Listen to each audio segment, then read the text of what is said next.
상상해보세요. 자식들 손잡고 마음 편히 찾던 우리 선산.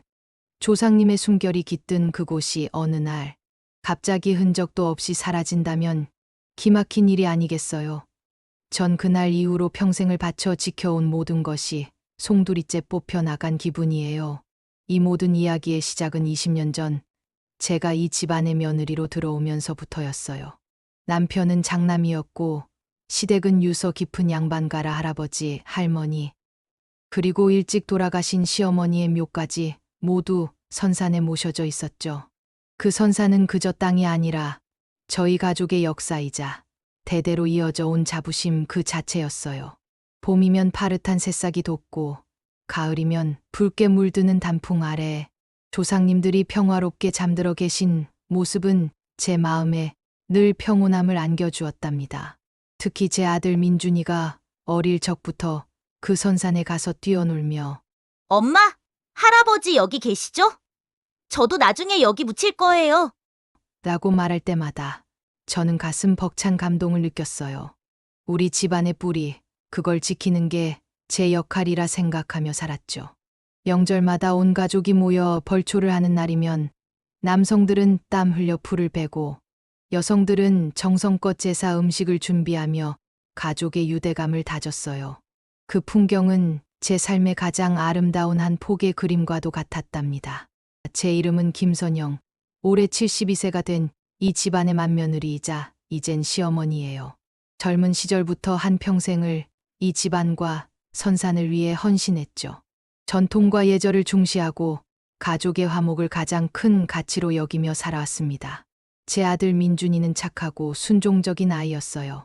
효심 깊은 아들이라 굳게 믿었죠. 지금은 50대 중반으로 회사에서 부장 직책을 맡고 있어요. 일찍이 선산의 중요성을 배우고 자랐고 저에게 늘 살갑게 대하는 아들이었습니다. 그런데 과연 제 생각대로였을까요? 문제는 제 며느리 정숙이에요. 올해 48살인 정숙이는 도회적인 이미지에 자기 주장이 강한 현대 여성이에요. 남편인 민준이와는 자유로운 연애 끝에 결혼했고 선산 문화에 대한 이해나 존중이 저와는 사뭇 달랐죠. 처음부터 벌초나 명절 제사 등의 불편함을 내비치곤 했습니다. 솔직히 말해서 저는 정숙이가 선산을 좀 귀찮아한다고 생각하긴 했지만 설마 이렇게까지 할 줄은 꿈에도 상상하지 못했어요. 저희 집 선산은 수십 년간 우리 가족의 보물 같은 존재였죠. 시내에서 그리 멀지 않아 접근성도 좋고 공기 좋고 경치 좋은 곳이라 가끔은 자식들과 나들이 삼아 찾아가던 곳이었습니다. 저에게 그곳은 단순히 묘지가 아니라 남편과의 추억, 민준이와의 행복했던 기억, 그리고 우리 가족의 근간이 되는 성스러운 땅이었어요. 하지만 그 평화로움은 그리 오래가지 못했습니다. 매년 추석이 다가오면 가족들은 미리 모여 벌초를 했어요. 그해 여름도 평년처럼 더웠지만 선산을 찾는 우리의 마음은 늘 설렘으로 가득했죠. 제가 직접 싸간 유부초밥과 김밥을 먹으며 민준이가 어린 시절 뛰놀던 이야기를 나누곤 했어요. 정숙이도 처음에는 마지못해 따라오긴 했지만 시간이 지날수록 시큰둥한 표정이 역력했죠. 어머니, 힘들게 꼭 이렇게 해야 해요? 전문 업체에 맡기면 편하고 깨끗하게 할 텐데. 매번 이런 불평을 늘어놓곤 했지만 저는 웃어 넘기곤 했어요. 정숙아, 이건 그냥 벌초가 아니야. 조상님께 대한 우리 후손들의 도리고 우리 가족의 정신이야. 직접 땀 흘려야 그 의미를 아는 거지. 라고요. 민준이도 제 편을 들었죠. 엄마 말씀이 맞아. 여보, 선산은 우리 집안의 뿌리 같은 곳인데 그때까지만 해도 제 아들은 저와 같은 마음이라고 생각했어요. 하지만 정숙이의 불평은 점점 노골적으로 변해갔어요. 어느 날은 대놓고 이런 말을 하더군요. 어머니, 솔직히요. 요즘 같은 시대에 언제까지 이렇게 땅에 묻어두고 벌초하러 다니실 거예요? 다들 납골당이니 수목장으로 바꿔서 관리 편하게 하잖아요. 그렇게 하는 게 민준 씨도 저도 덜 부담되고요. 저는 그 말에 너무나 충격을 받았어요. 제 평생 가장 거친 말이었습니다. 정수가 무슨 망발이니? 여기가 내가 편하자고 맘대로 바꿀 수 있는 곳인 줄. 아니, 우리 조상님들이 영면하신 곳이야. 이런 말씀 하시는 거 아니야. 민준이는 옆에서 그저 눈치만 볼 뿐 아무 말도 하지 못했어요. 그 침묵이 제 마음을 더욱 서늘하게 만들었죠. 마치 제가 알던 민준이가 아닌 다른 사람 같았어요. 정수기와 민준이 사이에 저만 모르는 어떤 변화가 생기고 있는 건 아닌지 불안감이 조금씩 저를 갉아먹기 시작했습니다. 그들의 대화 속에서 저는 미세한 균열을 감지할 수 있었어요. 그리고 올봄, 잊지 못할 끔찍한 일이 벌어졌습니다. 제가 직접 농사지은 쌀로 떡을 하고 손수 만든 식혜를 들고 아들과 며느리에게 벌초 날짜를 이야기하러 갔죠. 그런데 정수기의 반응은 냉담했어요. 어머니, 벌초는 됐어요. 저희가 다 처리했어요. 처리했다니 무슨 소리니? 나도 같이 가서 해야지. 김 여사, 제 질문에 정수기는 의미심장한 미소를 지을 뿐이었어요. 순간 불길한 예감이 스쳤지만 설마 하는 마음으로 다음 날 아침 일찍 혼자 선산을 찾았습니다. 차를 몰고 선산 초입에 들어서는데 제 눈을 의심했어요. 항상 보이던 낡은 비석과 오래된 나무들이 보이지 않는 겁니다. 뭔가 이상하다 싶어 차에서 내려 선산 쪽으로 걸어갔죠. 한 발자국, 한 발자국 내디딜수록 심장이 쿵쾅거렸습니다. 제 발길이 멈춘 곳에는 분명히 할아버지와 시어머니의 묘가 있던 자리에 커다란 흙더미만 덩그러니 놓여 있었어요. 그리고 그 너머로는 묘목은 물론이고 심지어 비석까지 뽑힌 채 정지 작업이 한창인 듯한 황량한 땅이 펼쳐져 있었습니다. 제 눈앞에 펼쳐진 광경에 저는 그 자리에 주저앉아 엉엉 울고 말았습니다. 이게 대체 무슨 일인가? 온몸에 피가 거꾸로 솟는 기분이었어요. 누가 감히 우리 집안의 묘를 이럴 수가 믿을 수가 없었습니다. 분노에 떨리는 손으로 아들 민준이에게 전화를 걸었습니다. 민준아, 지금 당장 선산으로 와봐. 이게 다 무슨 짓이야? 묘지가 사라졌어. 민준이는 한동안 침묵하다가 겨우 입을 열었습니다. 그의 목소리는 죄책감으로 가득 차 있었지만 변명처럼 들렸어요. 엄마, 죄송해요. 정수기가 너무 힘들어해서. 정수기라니, 정수기가 뭘 했는데 감히 제사보다 중요한 게 있다고 묘를 파헤쳐. 그때 저 멀리서 정수기의 목소리가 들려왔어요. 깔깔거리는 웃음소리와 함께 정수기는 무심하게 휴대폰 스피커폰을 켜놓았더군요. 그리고 제 심장을 꿰뚫는 충격적인 한마디를 내뱉었습니다. 어머니, 시대가 어느 때인데 아직도 봉분 타령이세요? 어차피 민준 씨도 저도 벌초하기 싫어서 사람 고용한 김에 아주 싹 다 밀어버렸어요. 그 자리에 펜션 지으려고요. 시골에서 이렇게 죽은 땅 놀릴 바에야 돈이라도 벌어야죠. 시대가 변했잖아요.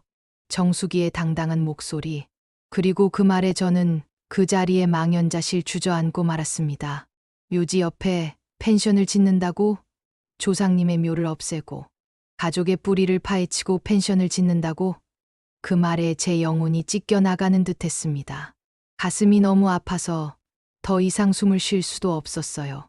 제 눈앞에서 저희 집안의 역사가 무너져 내리는 것을 보고 있을 수밖에 없었죠. 그동안 제가 이룩하고 지켜왔던 모든 가치들이 산산조각 나는 순간이었습니다. 그들의 계획이 이렇게나 저희 삶과 깊이 연결되어 있는 줄은 전혀 몰랐습니다. 김 여사 그날 이후 저는 정신을 차릴 수 없었어요. 매일 밤 조상님께 죄송하다는 마음으로 통곡했습니다. 자식들에게 전화해서 따져 물었지만 민준이는 정수기의 눈치만 보며 변명하기 급급했어요. 엄마, 그게 정수기가 많이 힘들어해서. 그리고 저도 사업 부상하는데 돈이 좀 필요했고요. 묘지 관리가 보통 일이 아닌데 다들 현대적으로 바꾼다면서요. 제 아들의 입에서 나온 말이 믿기지 않았어요. 돈 때문에, 편애 때문에 조상님을 팔아넘기다니 제가 아는 민준이가 아니었습니다. 제가 알던 착하고 효심 깊던 아들은 온데간데 없고 그 자리에 욕망에 눈먼 사람이 앉아 있었어요. 결국 가족 간의 다툼은 걷잡을 수 없이 커졌고 저는 정숙이와 민준이에게 강경하게 나갈 수밖에 없었어요. 이건 단순한 묘지 문제가 아니라 우리 집안의 근본이 흔들리는 일이었으니까요. 며느리는 한술 더 떴어요. 어느 날 민준이와 함께 저를 찾아와 마치 적반하장처럼 말하더군요. 어머니, 제가 그 펜션 사업 계획서도 다 만들어뒀어요. 선사는 이미 민준 씨 명의로 돼 있고, 어차피 다 제 건데 무슨 상관이에요? 어머니가 이러시는 건 정말 시대착오적이에요. 앞으로 돈 많이 벌면 효도해 드릴게요.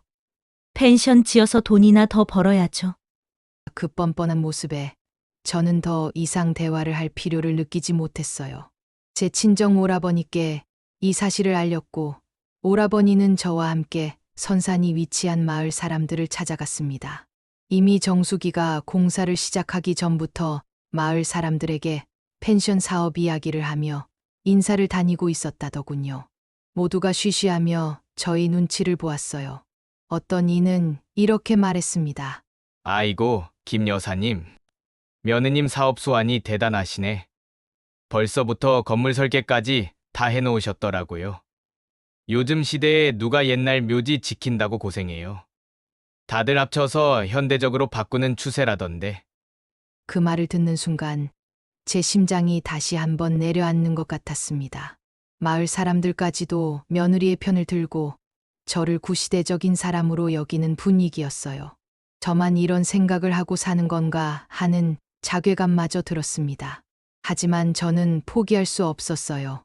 제가 가진 전부를 걸고서라도 이 문제를 해결해야만 한다고 다짐했죠. 결국 저는 최후의 선택을 할 수밖에 없었습니다. 평생 남에게 보이지 않았던 가족의 치부를 드러내고 법의 심판에 맡기기로 한 것입니다. 결국 저는 변호사를 선임하고 아들과 며느리를 상대로 선산, 훼손 및 봉분 불법 이장에 대한 소송을 제기했습니다. 저에게는 피를 토하는 심정으로 내린 결정이었죠. 어떻게 자식을 법정에 세울 수 있느냐며 주변에서도 많은 만류가 있었습니다. 하지만 조상님의 묘를 함부로 한 일은 도저히 용납할 수 없었어요. 재판 과정은 생각보다 훨씬 길고 고통스러웠습니다. 법정에서 아들 민준이와 며느리 정수기를 마주할 때마다 제 가슴은 찢어지는 듯 아팠어요. 그들의 싸늘한 눈빛은 제가 알던 가족의 모습이 아니었습니다. 결과적으로 법원은 저의 손을 들어주었습니다. 선산훼손은 명백한 불법이며 묘지를 복원하고 원상 복구하라는 판결이 내려졌죠. 펜션 공사는 즉시 중단되었고 그 땅은 다시 흙으로 돌아왔습니다. 저에게는 당연한 결과였지만 그 기쁨은 잠시뿐이었어요. 승소했지만 저는 가장 소중한 것을 잃었으니까요. 선사는 제자리를 찾았지만 가족은 이미 갈라져 버렸습니다. 민준이와 정숙이는 판결에 불복하며 저를 원망했고 결국 저희는 의절하게 되었습니다. 아들은 자신보다 아내를 선택했고 저는 남편과 조상님의 묘를 지키는 길을 택했습니다. 지금 선산에는 다시 예전처럼 풀들이 자라고 작은 나무들이 심어지고 있어요. 하지만 그 평화로운 풍경 속에서도 제 마음 한편에는 깊은 상처가 아물지 않고 남아 있습니다. 이 땅의 가치를 지켜냈지만 사랑했던 가족을 잃은 슬픔은 여전히 제 그림자처럼 따라다닙니다. 여러분은 어떻게 생각하시나요? 저는 과연 올바른 선택을 한 걸까요? 시대가 변했다며 전통과 가치를 함부로 버려도 되는 걸까요? 아니면 제가 너무 고지식했던 걸까요? 아직도 답을 찾지 못한 채 저는 오늘을 살아가고 있습니다. 이 이야기가 여러분에게 작은 물음표가 되기를 바라며 저는 이만 물러갈게요.